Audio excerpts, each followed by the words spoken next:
আসন্না trust, সুন্নাতে উদ্ভাসিত জীবনের জন্য।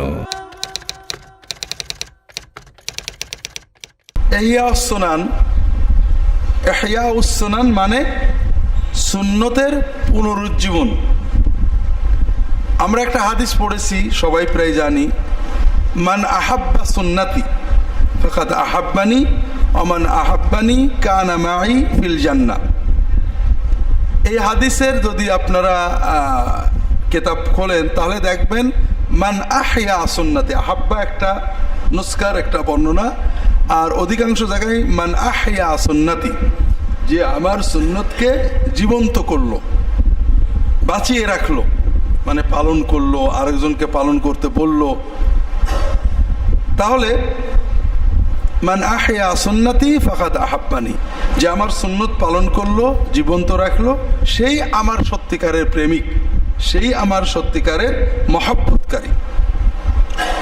তাহলে ইহইয়াউস সুনান মানে সুন্নতকে বাঁচিয়ে রাখা, সুন্নতকে জীবন দেওয়া, সুন্নতের পুনরুজ্জীবন, উজ্জীবন।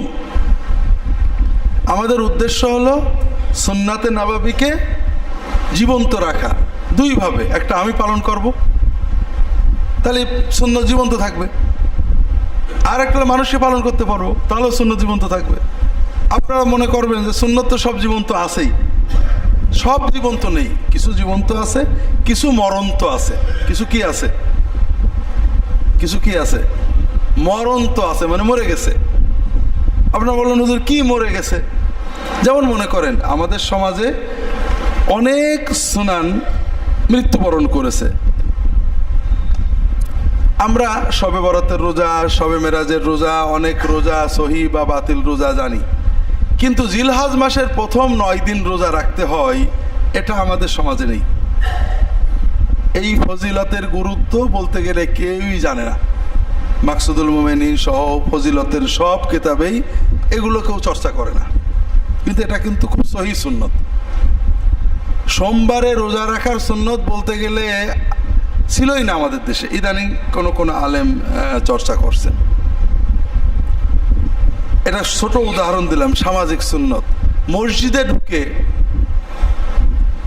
তাহিয়াতুল মসজিদ বা দুখুলুল মসজিদ পড়া, এটা রাসূলুল্লাহ সাল্লামের একটা গুরুত্বপূর্ণ সুন্নত। জীবনে কখনো রাসূলুল্লাহ সাল্লাম মসজিদে ঢুকে মাটিতে বসে পড়েছেন, মিম্বারে না, নামাজ না পড়ে, এরকম ঘটনা নেই।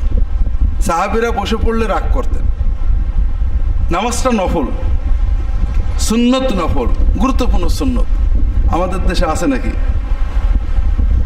মাকরুহ তো ভিন্ন কথা, আমরা অংশে বলি আমাদের মাযহাবে নেই, এটা মাযহাবের নামে জালিয়াতি। আমাদের মাযহাবে দুখুলুল মসজিদ নেই, এমন কিছু আছে নাকি? হ্যাঁ, মাকরুহতে পড়া নেই, এটা ভিন্ন মাসআলা। আপনি মাকরুহতে মসজিদে ঢুকেছেন, পড়বেন না, সেটা ভিন্ন কথা। কিন্তু দুখুলুল মসজিদ আমরা মোটে তো পড়িই না, পড়তে গেলেও বাধা দিই দুইভাবে। একটা হলো আমাদের দেশের রেওয়াজ হলো মসজিদে ঢুকে আগে বসতে হবে, একটু জিরিয়ে নিয়ে উঠে দুখুলুল মসজিদ পড়তে হবে, ঠিক না? হ্যাঁ, আল্লাহ রাসূল সাল্লাল্লাহু আলাইহি ওয়াসাল্লাম বলছেন, ইদা দাখালা আহাদুকুমুল মাসজিদা ফালা ইয়াজলিসান্না হাত্তা ইয়ারকা রাকাতাইন। যখন তোমাদের কেউ মসজিদে ঢুকবে, আপনারা তো লামে তাকিদ বা নুন সাকিলা খাফিফা পড়েছেন, যারা নাহসরও পড়েছেন। ফালা ইয়াজলিসান্না ফালা ইয়াকউদান্না, খবরদার কোনোভাবে যেন সে মাটিতে না বসে, অন্তত 2 রাকাত নামাজ না পড়ে। আর আমরা বললাম কি, ইদা দাখালা আহাদুকুমুল মসজিদা ফালা ইউসাল্লিয়ান্না হাত্তা ইয়াজলিসা। যদি তোমাদের কেউ মসজিদে ঢোকে, খবরদার না বসে যেন নামাজ না পড়ে। আমরা তো নবীর সুন্নত মানলাম, ঠিক না? হুকুমত মানলাম। অর্থাৎ রাসূলুল্লাহ সাল্লাল্লাহু আলাইহি ওয়াসাল্লাম বললেন বসার আগে অবশ্যই অন্তত দুখুলুল মসজিদ, তাহিয়াতুল মসজিদ পড়বা। আমরা বললাম খবরদার না বসে পড়বাই না, আগে বসে নিবা। বসে নেওয়াটা কেমন কাজ? আপনি আসলেন, আমরা এখানে বসে আছি, আপনি এসে এখানে বসলেন, কথাবার্তা বললেন, হুজুর কেমন আছেন, আমার একটা মসলা আছে, 10 মিনিট পরে বললেন হুজুর আসসালামু আলাইকুম। কেমন হলো কাজটা? মসজিদের সালাম হলো নামাজ। সালাম কি প্রথমে দিতে হয় না খানিকক্ষণ পরে দিতে হয়? খানিকক্ষণ পরে যেটা দেন ওটা তাহিয়াতুল মসজিদ হয় না, দুখুল মসজিদ, নর্মাল নফল হয়। কথা বুঝতে পেরেছেন? এই সুন্নতটা মারা গেছে, এই সুন্নত মারা গেছে। আমাকে একজন মশলা শুনে ফোন করেছেন নাটোর থেকে, যে হুজুর মাগরিবের পরে নফল নামাজ পড়া যাবে না, এমন তো কোনো হাদিসও নেই, মশলাও নেই, মাযহাবেও নেই। আসরের নামাজের পরে বেলা ডোবা পর্যন্ত নফল নামাজ পড়া যাবে না, এটা হাদিসেও আছে, মাযহাবেও আছে। মাগরিবের আজানের পরে নফল নামাজ পড়া যাবে না, এটা হাদিসেও নেই, মাযহাবেও নেই। মাযহাবটা হলো, হানাফি মাযহাবের কথা হলো, মাগরিবের নামাজ দেরি করা যাবে না, মাগরিবের নামাজ দেরি করা যাবে না। আমরা যদি সবাই নফল নামাজে দাঁড়িয়ে যাই, নামাজ দেরি হবে। এই জন্য নামাজ না পড়া ভালো, পড়া নাজেজ না। মাগরিবের আজানের পরে একামতের আগে নামাজ, নফল নামাজ পড়া জায়েজ, তবে হানাফি মতে মুস্তাহাব না, নাজেজ না। কিন্তু আমরা কিন্তু কেউ নামাজ পড়তে দেখলে চোখ পাকিয়ে মনে করবো যে কত বড় হারাম কাজ করলো। দাড়ি নেই, নো প্রবলেম, মানে বিড়ির গন্ধে পাশে দাঁড়ানো যাচ্ছে না, নো প্রবলেম। মসজিদে বসে গেজাগেজি করছে, আজে বাজে গিবত গিল্লা করছে, নো প্রবলেম। কিন্তু 2 রাকাত নামাজে দাঁড়াইছে, ইমাম সাহেব সহ মুয়াজ্জিন মুক্তাদিরা একেবারে মনে হবে যেন দুনিয়ার সবচেয়ে বড় হারাম কাজটা করেছে, মসজিদ নাপাক হয়ে গেছে। এখন মশলাটা এখনো আসেনি। তার মশলা হলো যে রমজানে, তো সামনে রমজান, আজানের পরে এমনি 15 মিনিট সময় দেয়, 10 মিনিট সময় দেয়। এখন একজন ইফতার করে মসজিদে আসলো, ও কি করবে? ওর জন্যে তো নামাজ পিছোচ্ছে না, নামাজ তো এমনি পিছোচ্ছে, ঠিক না? তাহলে ও করবেটা কি? বড় কঠিন মাসআলা। এখন যদি বলি 2 রাকাত নামাজ পড়বে, হানাফিরা বলে ফেলবে যে বেটা হানাফি মাযহাব তুলেই দিল বাংলাদেশ থেকে। আবার যদি বলে বসে পড়বে, আল্লাহ রসুল সাহেব কি বলবেন যে তুমি কোন আইনে বসতে বললে? আমি তো বলছিলাম নামাজ পড়ে বসবে, বসেই থাকবে, 10 মিনিট পরে একামত দেবে, এর তুমি আমার হুকুম মানতে নিষেধ করলে কেন? তা আল্লাহর দয়া, এই মে মাসের আল কাউসার পত্রিকায়, মারকাজুদ দাওয়া আল কাউসার পত্রিকায় মাশাআল্লাহ একটা সুন্দর মাসালা আসছে, খুব বিস্তারিত উনি ব্যাখ্যা করেছেন, আপনারা পড়বেন। তিনি বলছেন দলিল আদিল্লা দিয়ে উভয় পক্ষের, আল্লাহ রসুল সাল্লাল্লাহু আলাইহি ওয়াসাল্লাম বলছেন বাইনা কুল্লি আযানাইনি সলাহ, প্রত্যেক 2 আজানের মাঝখানে নামাজ আছে, মানে আজান এবং ইকামতের মাঝে কিছু নফল নামাজ পড়বে, মুস্তাহাব। তৃতীয়বারে বললেন লিমান শাহ, যার ইচ্ছা। এই হাদিসের আলোকে সাহাবীদের যুগ থেকে অনেকে এবং অনেক ফকি মাগরিবের আজানের পরেও 2 রাকাত নামাজ পড়াকে মুস্তাহাব বলেছেন। আপনি বসেছিলেন মসজিদে, আজান হয়ে গেল, উঠে দাঁড়িয়ে 2 রাকাত নামাজ পড়ে আবার বসে পড়লেন, যেমন আমরা আসরের পরে করি, ইশার আগে, আসরের আগে, ইশার আগে করি। অন্যান্য ফকিরা বলছেন, ইমাম আবু হানিফা এবং অন্য কোন ফকি বলছেন যে এই নামাজটা জায়েজ, মুস্তাহাব না।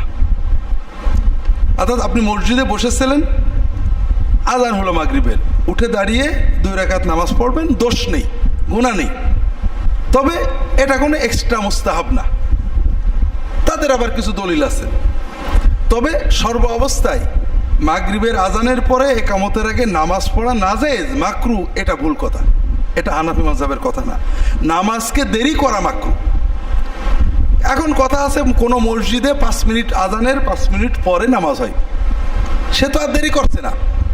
আপনি মসজিদে বসেছিলেন, বসেই থাকলেন, কিন্তু একজন মসজিদে ঢুকেছে, তার জন্য তো দুখুলুল মসজিদ বা তাহিয়াতুল মসজিদ পড়ে বসাটা রাসূলুল্লাহ সাল্লাল্লাহু আলাইহি ওয়াসাল্লামের আদেশ। সে কি করবে?